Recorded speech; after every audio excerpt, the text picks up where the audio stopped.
The biggest mistake that you are going to make when it comes to outsourcing your Amazon FBA business is that you are not going to build a scalable infrastructure.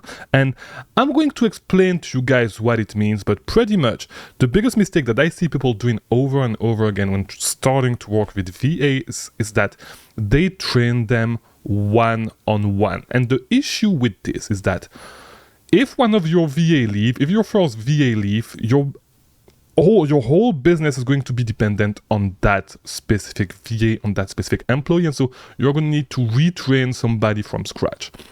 The thing that you want to do is that you want to build documentation, and I'm going to give you a few tips on how to do it in today's video. If you do not know me, my name is Chris Mangunza. I release daily videos right here on YouTube every single day to help you scale, to help you build and scale your Amazon FBA business. So if you are new, like and subscribe so you get more of these videos. So, as I said, it's a mistake that I've seen people do over and over again. And it is just, like you start training a VA, you get on calls with them, you teach them how to do stuff, and you have no written documentation, no video documentation on how to actually do the task, right? So I'm going to show you how I actually do it to make sure that, because the way you want to do it is as follows. You want to make sure that when you have a VA, like you want to run your VA through your documentation, and you want to keep improving your documentation as your first VA run through it, and your second and your third and all that stuff. But you want to have that documentation so you can get a new VA, give him that documentation, and get him to do the task immediately. All right, not immediately, he needs to learn the documentation and learn the process, but with this process should be sufficient to actually help your VA do the task as fast as possible, right? And so it's not about building a course, it's not about building like dumb stuff like that. You want to build SOPs, you want to build standard operating procedure that have step-by-step instruction on how to complete every single task that is critical to your business that you want to outsource. If you are running your business, if you are hiring VA without that, you're just building yourself a second job actually managing VAs and actually training VAs over and over again. This is not the way you want to do it, right? So I'm going to show you a couple of tools that I use to actually do this. And so the first one that I'm going to show you is Loom, all right? So Loom is a tool that helps you record videos, all right? So you can see, okay, so my camera is going to act up because it was trying to open it on Loom. Let me fix that up. Let me fix that up for you guys. Whoop, boom. Here we go. Here we go. We are back and in color. So you cannot see Loom on my screen, but this is Loom, all right? So you can launch a search. Your camera is going to open, launch a video, start recording a video, your screen and yourself. Your camera is going to open up right there at the bottom left.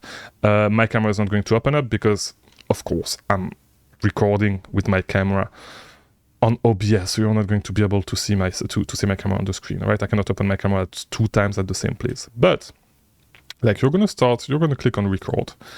Here we go. It's going to record. It's going to give you this timer. It's going to record immediately. It's going to start recording. Here we go. And so you can explain your task. So what I do is usually I go to the whole task. The first thing that I do is I do an overview with a video similar to this.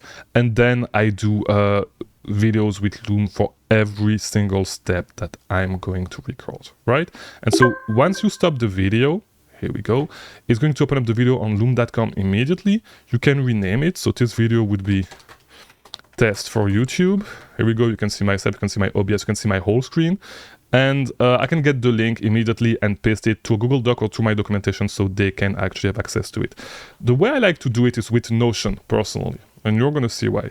So with Notion, so here's a new documentation that I'm currently building, specifically for disqualifying leads fast. But like if you look at, let me find my template, and I cannot find my template anymore, of course, classic.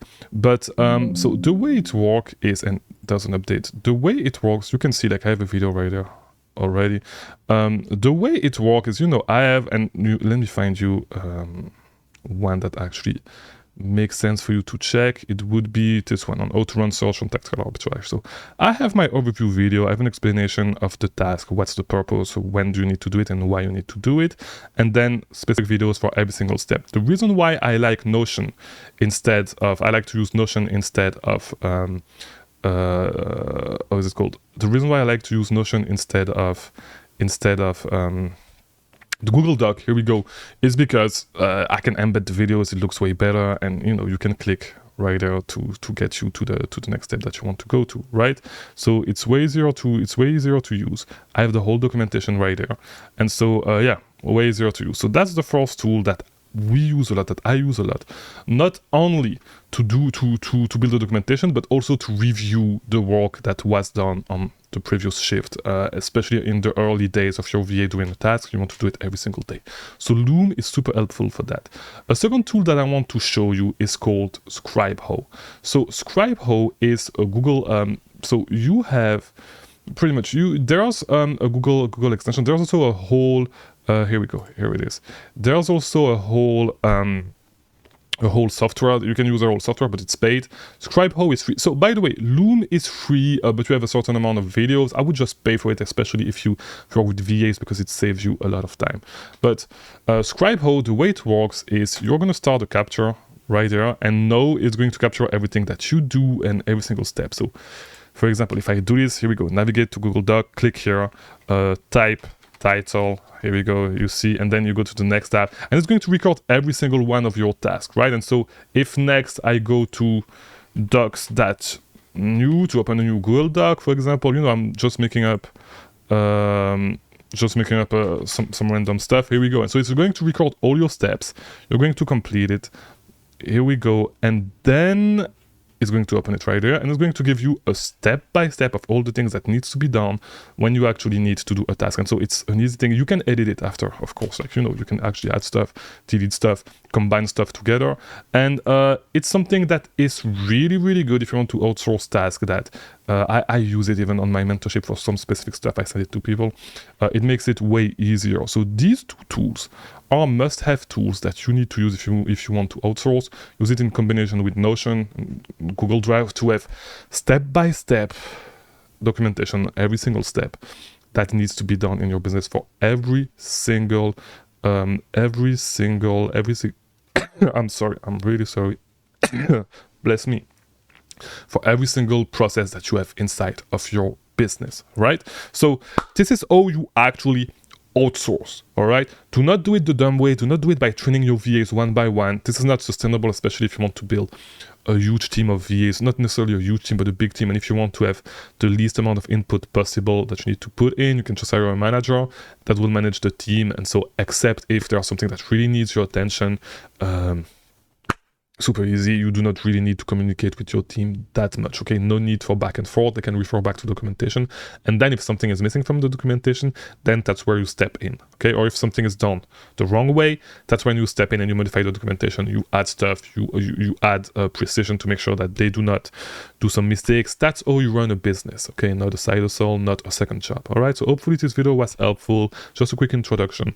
And so leave a like if that actually helped you. I'll see you tomorrow for a new video.